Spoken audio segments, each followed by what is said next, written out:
Les mots créent des mondes. Je ne sais pas à qui cette citation a été attribuée, mais je pense qu'elle est juste. Les mots créent des mondes. Je me souviens des moments où j'étais assis sur le canapé à un motif fleuri de ma grand-mère et elle me racontait les vacances qu'elle avait vécues lorsqu'elle était plus jeune. Elle décrivait des personnes que je n'avais jamais rencontrées et des endroits où j'étais jamais allé. Mais d'une certaine manière, j'avais l'impression d'être en vacances avec elle, même si ce n'était que dans mon esprit lorsqu'elle me parlait de ses vacances. Parce que les mots créent des mondes. Je pense que c'est la raison pour laquelle beaucoup de gens aiment lire de la poésie ou un bon roman. C'est quoi un roman? Oui, un roman, c'est des centaines de feuilles de papier reliées entre elles pour former une pile. C'est des milliers de symboles noirs que lorsque vous les mettez dans l'ordre, vous racontez une histoire. Et pourtant, on sait que c'est bien plus que cela, n'est-ce pas? Un roman est capable de vous transporter dans un autre univers, dans un autre monde, dans un autre siècle, dans un autre corps humain. Les mots sur la page vous parlent de personnages et d'endroits dont vous n'aurez jamais pu rêver.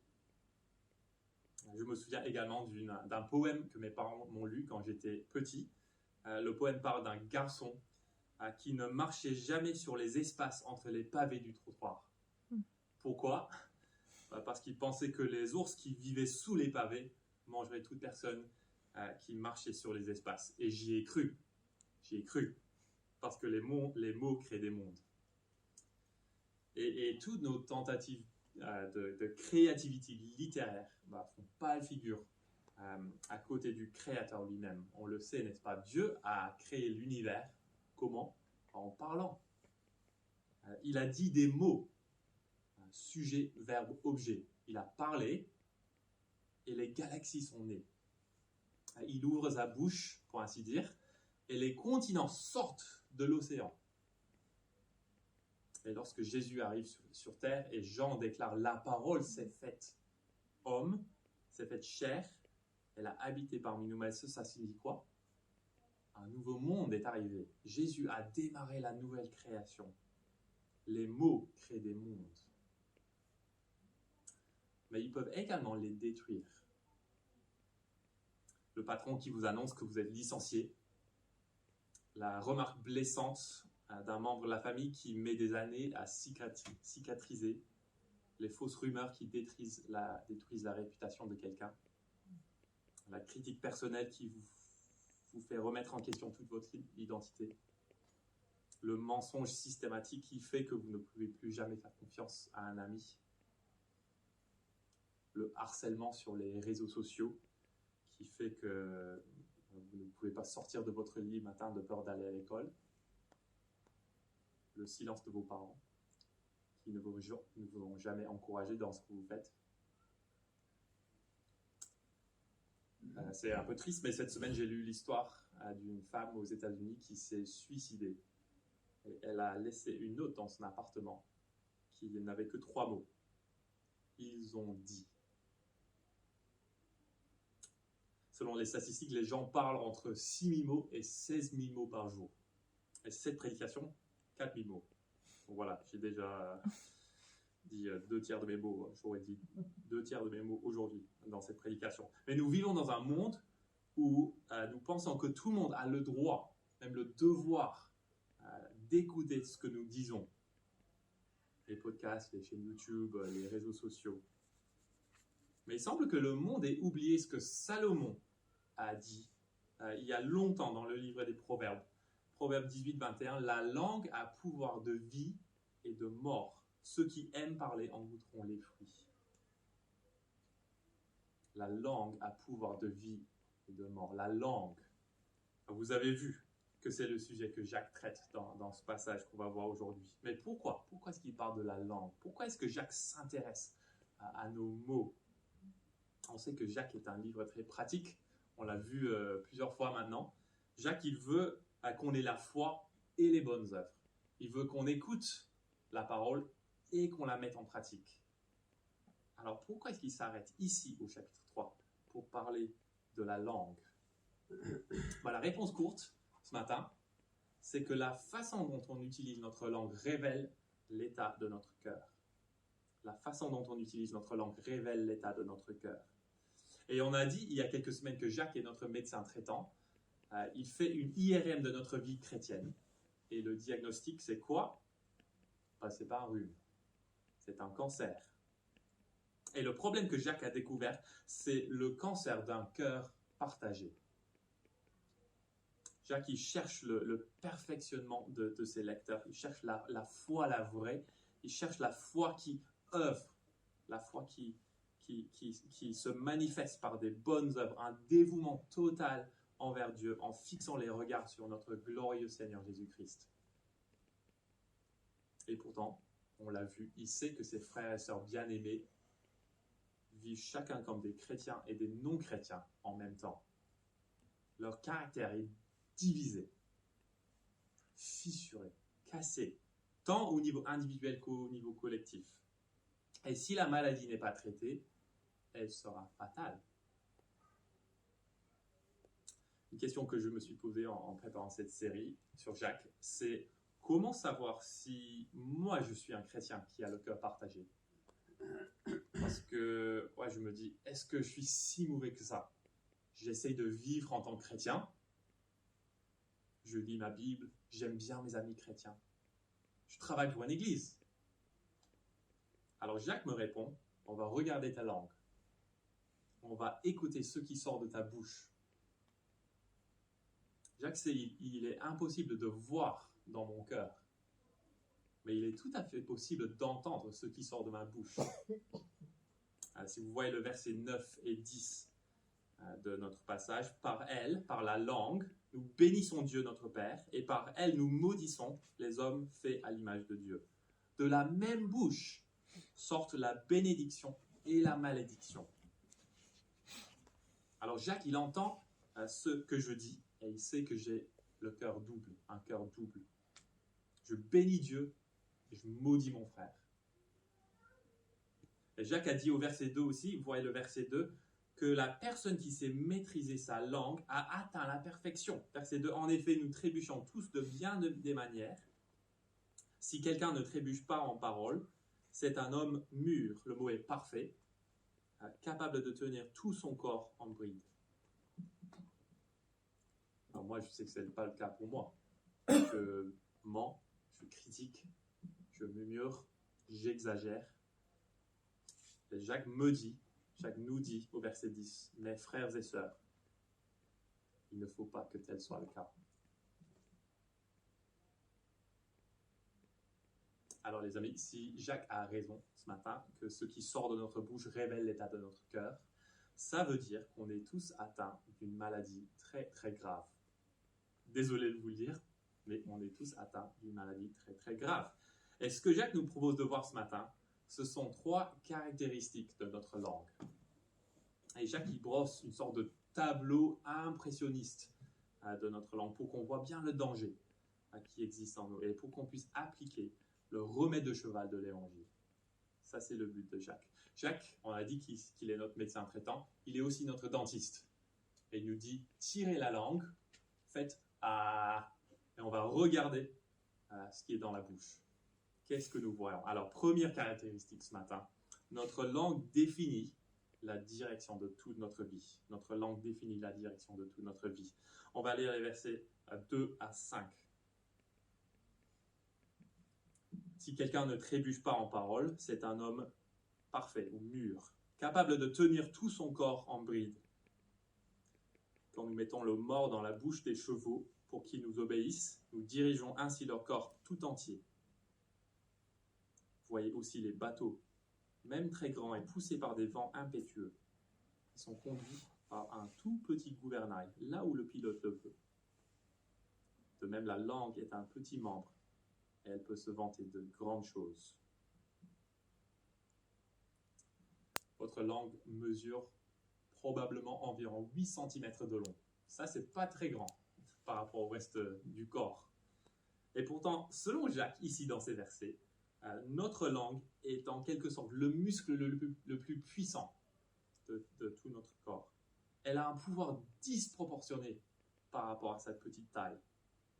Et si vous arrivez à maîtriser ce pouvoir, verset 2, vous êtes capable de maîtriser toute votre vie.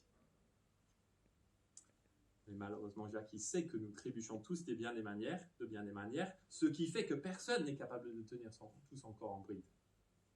Notre langue définit la direction de notre vie. Et Jacques, il sous-entend qu'on va tous dans la mauvaise direction. Alors, comment comprendre cette puissance incroyable de la langue? Alors, vous voyez au verset 3, la langue, elle est comparée à un mors, M-O-R-S. Le cavalier, il place le mors dans la bouche du cheval pour lui indiquer où il doit aller. C'est un tout petit morceau de métal qui permet à un puissant cheval de guerre de foncer dans la bataille. La langue, elle est comme ça. Et de façon similaire, verset 4, la langue, elle est comparée à un gouvernail d'un bateau. Alors, cette semaine, j'ai fait des recherches pour voir quel est le plus grand bateau du monde. Et apparemment, il s'agit d'un porte-conteneurs appelé Evergreen Class A. Je n'avais jamais entendu parler de ce bateau, mais voilà. Il mesure de plus de 400 mètres de long. Ça, c'est 100 mètres plus long que la Tour Eiffel. Et peut transporter apparemment jusqu'à 24 000 conteneurs à la fois. Donc ça, c'est le même poids qu'environ 3 Tours Eiffel. Voilà, c'est grand. Et cependant, le gouvernail de ce navire n'est rien comparé à la taille du bateau lui-même. Il ne mesure que quelques mètres. Et pourtant, c'est le gouvernail qui permet au capitaine de décider si le bateau va à New York ou au Nigeria. Est-ce que vous avez remarqué, il y a 2 images là, mais en fait, il y a 3 acteurs, entre guillemets, dans ces 2 images. Il y a le mors et le gouvernail qui correspondent à la langue. Il y a le cheval et le bateau qui correspondent au corps humain.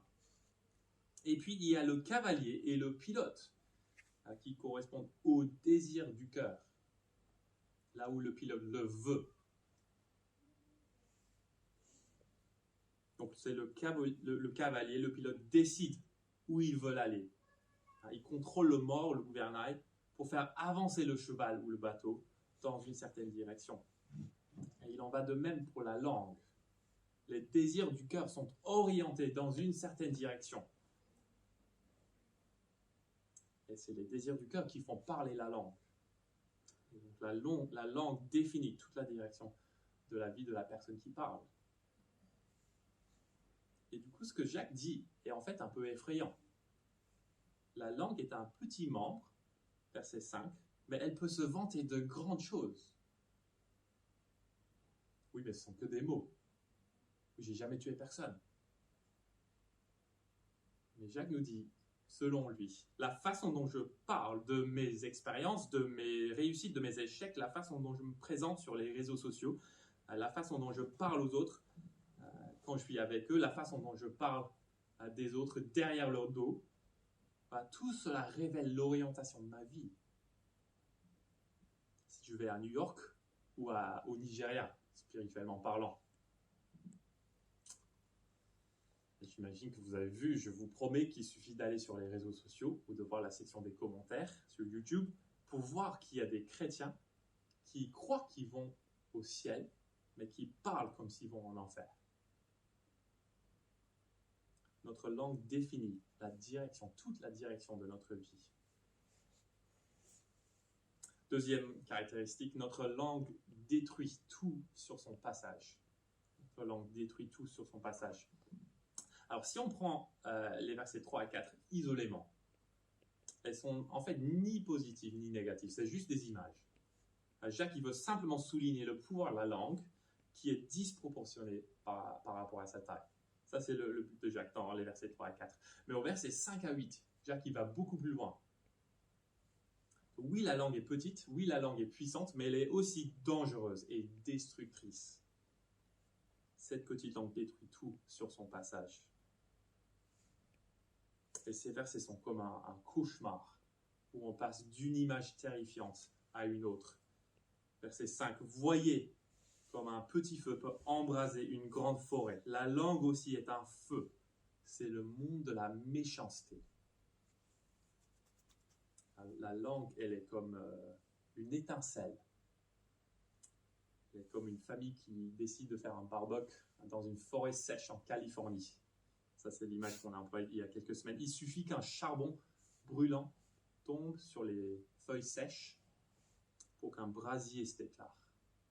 Une étincelle et toute une région part en fumée. Verset 6, la langue aussi est un feu. Elle enflamme le cours de notre existence, étant elle-même enflammée par l'enfer. La langue crée l'enfer sur terre. Et elle peut nous mener en enfer aussi. Alors le langage est très fort là. Et je pense que tout le monde sait que c'est vrai d'une certaine manière. Un petit mensonge, une rumeur malveillante, un email rédigé dans un élan de colère. Et les relations sont ruinées. Les familles sont déchirées, les carrières sont terminées. La langue a le pouvoir d'embrasser toute une vie, du début à la fin. Vous pouvez changer les images, qui ne sont pas dans le texte. Vous pouvez dire que la langue est comme la détonation d'une bombe atomique. Elle est comme une souche de virus qui provoque une pandémie mondiale. Et la langue ne détruit pas seulement les autres, mais elle me détruit aussi. Verset 6 encore, la langue aussi est un feu, c'est le monde de la méchanceté. La langue se trouve parmi nos membres, elle souille tout notre corps. Alors, est-ce que quelqu'un sait ce que j'ai dans ma main ici? Est-ce que vous voyez ça? Vous savez ce que c'est? Oui, c'est quoi, Michel? C'est un gratte-langue. Ouais. C'est un nettoie-langue. Ouais. Voilà. Je ne l'ai pas encore ouvert. Et voici la description au dos du paquet. C'est un peu petit, je l'ai écrit ici. Ce nettoie-langue en acier inoxydable élimine les bactéries de la langue et empêche la formation d'odeurs désagréables dans la bouche, d'une mauvaise haleine et d'une langue blanche. La langue et la bouche retrouvent ainsi leur fraîcheur. Voilà, je ne l'ai jamais utilisé. Mais bon. Mais vous connaissez le sentiment lorsque vous criez sur quelqu'un. On est pris d'une colère soudaine, on voulait juste vider son sac. Mais tout d'un coup, on se sent triste et abattu et sale. La langue souille tout notre corps. Je peux me frotter la langue toute la journée avec mon nettoie-langue, mais je ne me débasserai jamais de la mauvaise haleine du péché. Ça ne marche jamais. Tout mon être est taché, en fait. Valentin et Myriam sont allés à un mariage hier, mais une robe de mariée avec une tache de café est une robe sale, même si la tache est assez petite. La langue est la porte d'entrée vers un monde de mal, de méchanceté. C'est comme un nid de cafard qui se cache derrière le placard dans la cuisine. Si vous avez des cafards dans la cuisine, je ne sais pas pour vous, mais pour moi, toute la cuisine est maintenant sale. On ne peut plus utiliser la cuisine. C'est comme s'il y a un repère de la mafia dans la maison à côté de chez vous. Tout le quartier est maintenant une zone de danger. On ne veut plus habiter le quartier. Et c'est pour cela que Jacques dit qu'aucun homme ne peut dompter la langue, verset 7. On est les êtres humains, et les êtres humains, les créatures royales, faits à l'image de Dieu, faits pour régner sur la création. On a réussi à dompter toutes sortes d'animaux, n'est-ce pas? Il existe des charmeurs de serpents, on peut monter des éléphants. Si vous allez à Marineland, pas loin d'ici, les orques et les dauphins ont sauté au-dessus de nos têtes. Mais, verset 7, la langue, c'est un mal qu'on ne peut pas maîtriser. Elle est pleine d'un venin mortel. On commence à voir maintenant le pouvoir, le véritable pouvoir de la langue. Ça fait peur. Qu'on a beau penser qu'on peut contrôler notre langue, comme le cavalier qui monte à cheval, comme le pilote du bateau. Mais Jacques, il ne se fait pas d'illusions. On a tous la langue fourchue, selon lui. La langue, selon le verset 8, c'est comme un serpent satanique qui mord pour tuer. Elle est pleine d'un venin mortel. Si vous le mettez dans un zoo, il s'échappera. Si vous essayez d'en faire votre animal de compagnie, il vous mangera tout cru. Ça, c'est la langue. La langue détruit tout sur son passage. Elle finira par vous détruire aussi, en entier. Voyons encore le verset 8. Jacques, il dit que la langue, c'est un mal qu'on ne peut pas maîtriser. Et là, dans ce verset, il emploie le même mot qu'au chapitre 1 pour parler de l'homme partagé, instable.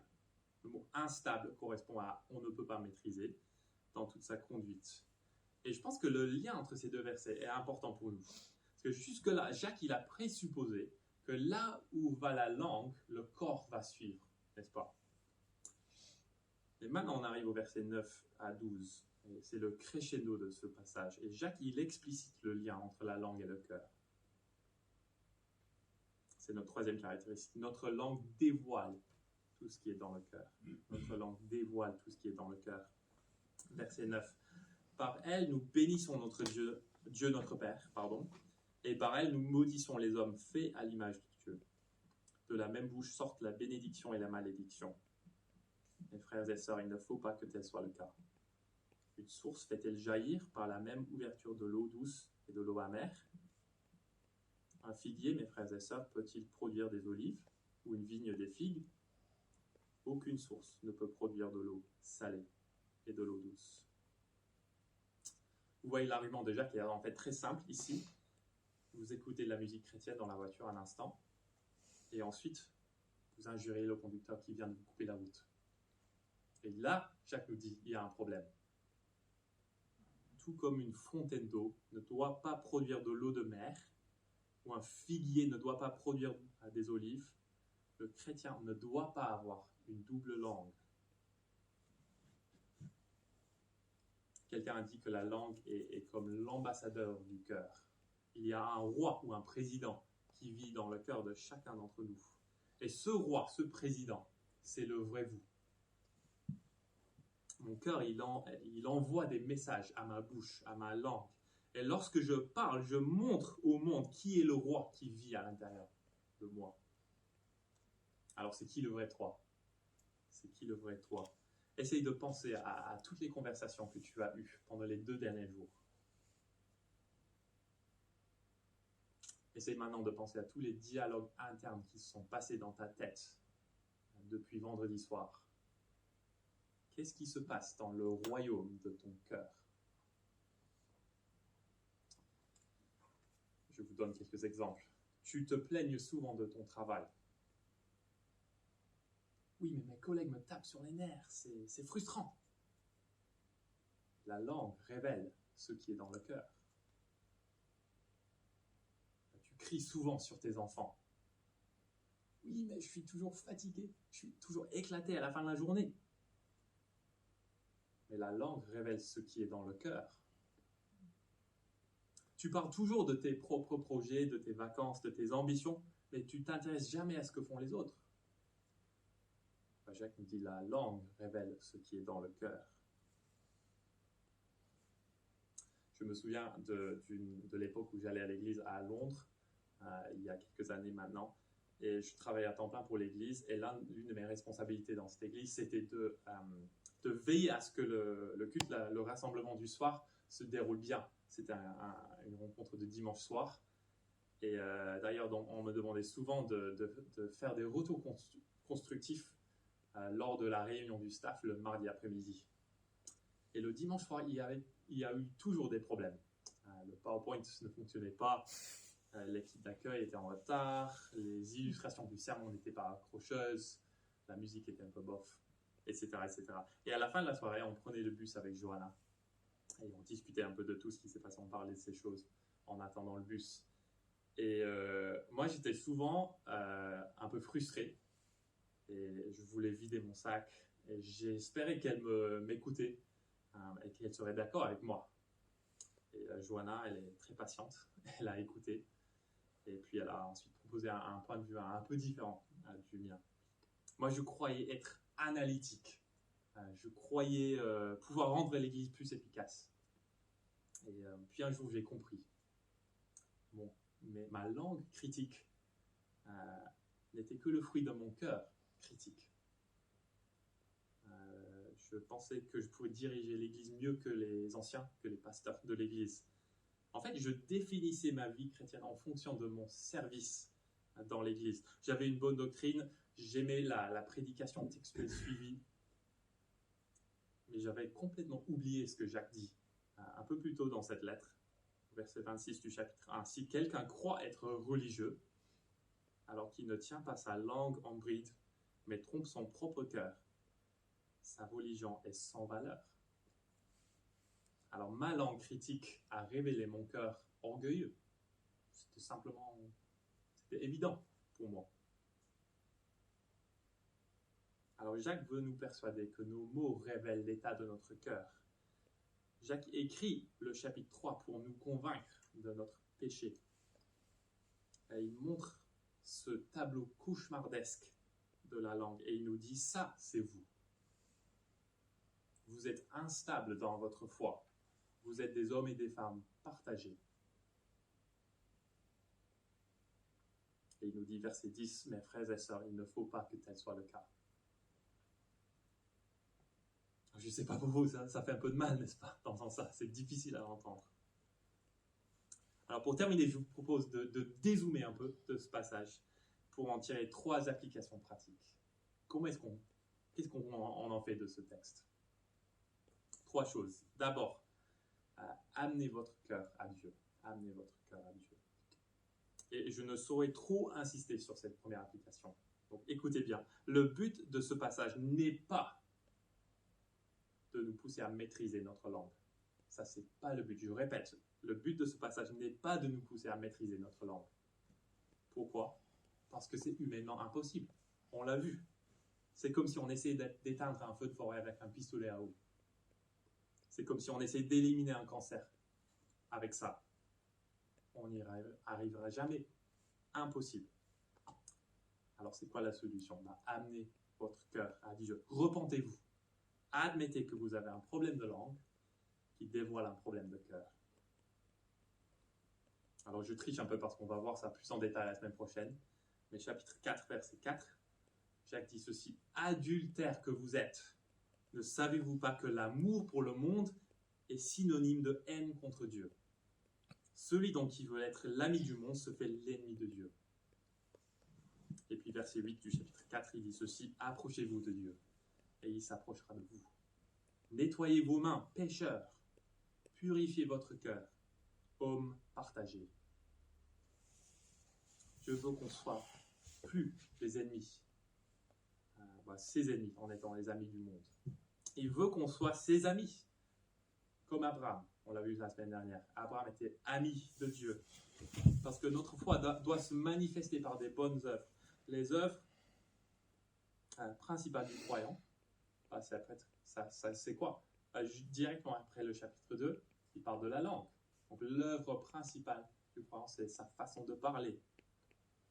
Mais la marque d'un croyant authentique, c'est quelqu'un qui reconnaît son péché et qui le confesse devant Dieu.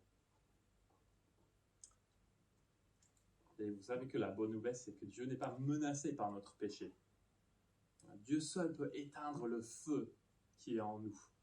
Dieu seul peut dompter le serpent qui habite en nous. Jésus, il est allé à la croix pour nous laver de chaque parole mensongère, de chaque remarque critique, de chaque vantardise mal placée, pour purifier notre cœur. Et ça, c'est un grand soulagement. Ça, c'est un grand soulagement. Mais ce passage est un appel à nous approcher encore de la croix de Christ dans l'humilité, afin que Dieu s'approche de nous dans son amour. Les amis, je vous encourage à peut-être prendre un moment ce matin, cet après-midi, ce soir, simplement pour confesser vos péchés à Dieu. Dieu est bon. Deuxième application, utilisez votre langue pour le bien. Utilisez votre langue pour le bien.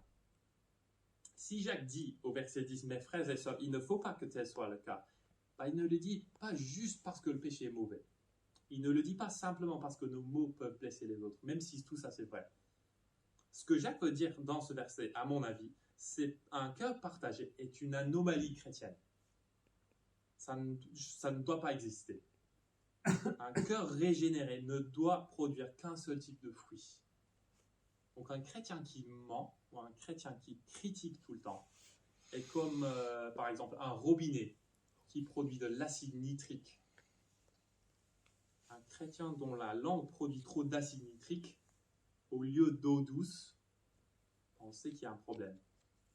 Peut-être que cette personne-là doit se demander si elle a vraiment un cœur nouveau, régénéré. Mais il y a un revers positif de la médaille. Est-ce que vous vous souvenez du proverbe que je vous ai cité au début? La langue a pouvoir de vie et de mort. Ceux qui aiment parler en goûteront les fruits. La langue a pouvoir de vie.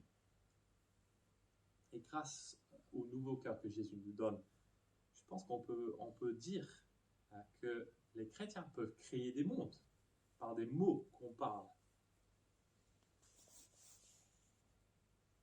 Je pense que ceux qui rendent à cette église attrayante aux yeux des Bordelais, ce n'est pas nécessairement sa vision, ni ses prédications, même si tout ça c'est très important.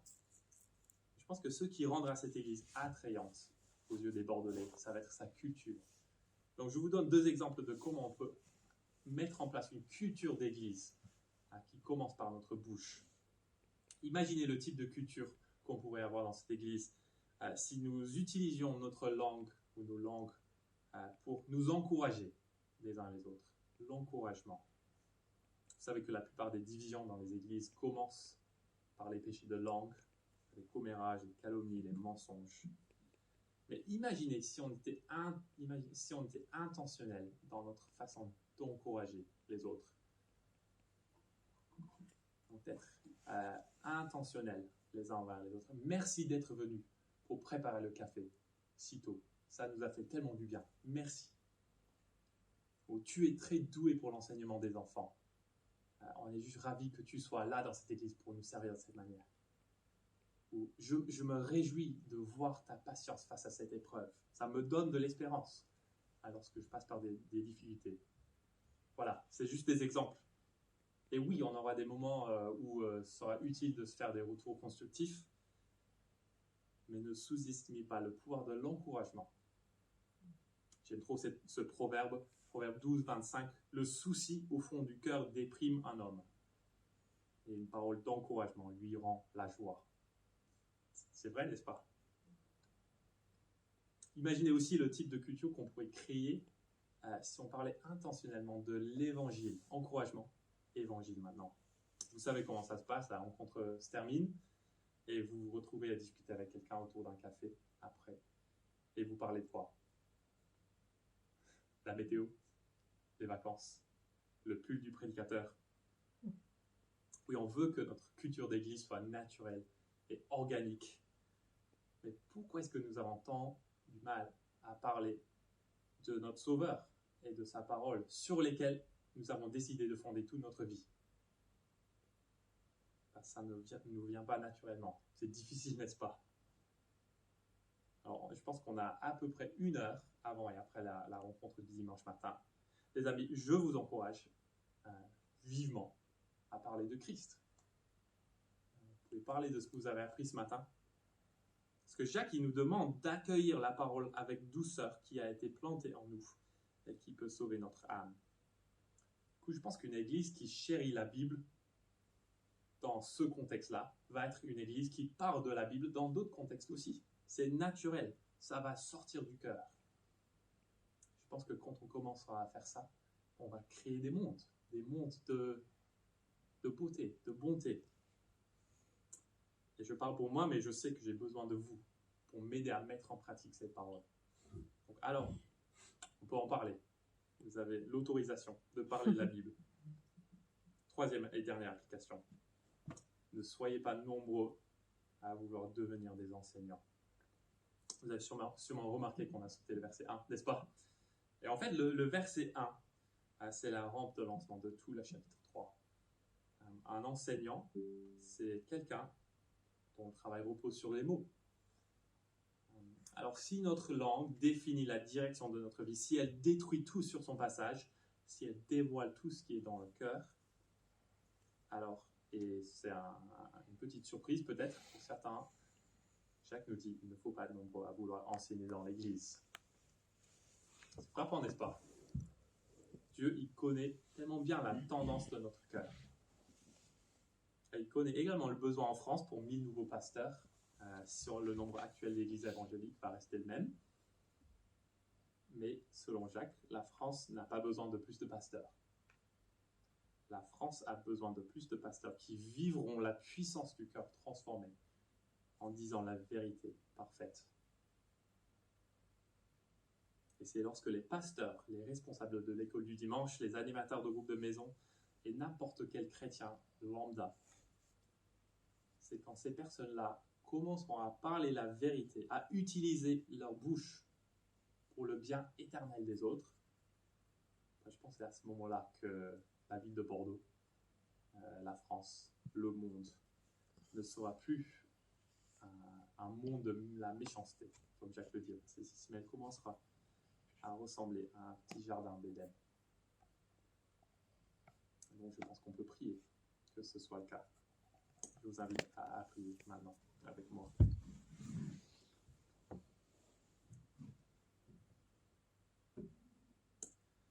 Pour terminer, je propose de prendre simplement quelques versets qui mettent en lumière la puissance de nos mots. Quelques mots, quelques versets que j'ai pris de l'évangile de Matthieu et des proverbes.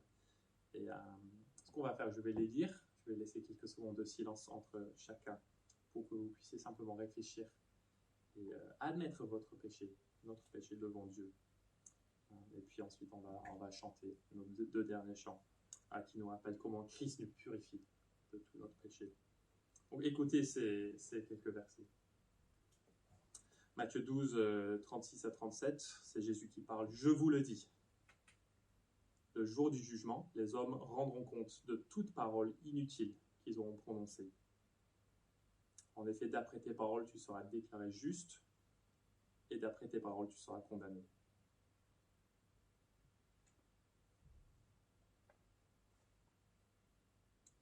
Proverbe 10, 19, « Celui qui parle beaucoup ne manque pas de péché, mais celui qui met un frein à ses lèvres est un homme avisé. »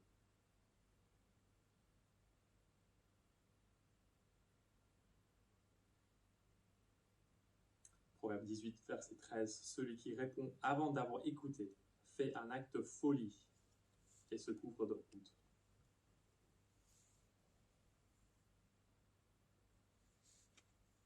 Proverbe 15, verset 4, « Une parole porteuse de guérison est un arbre de vie, tandis que la langue perverse brise le cœur. »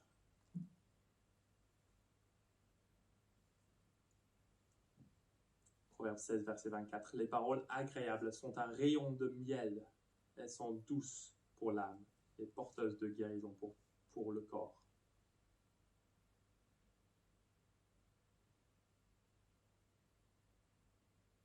Proverbe 25, verset 11, « Des pommes en or décorées d'argent, voilà ce que sont les paroles dites à propos. »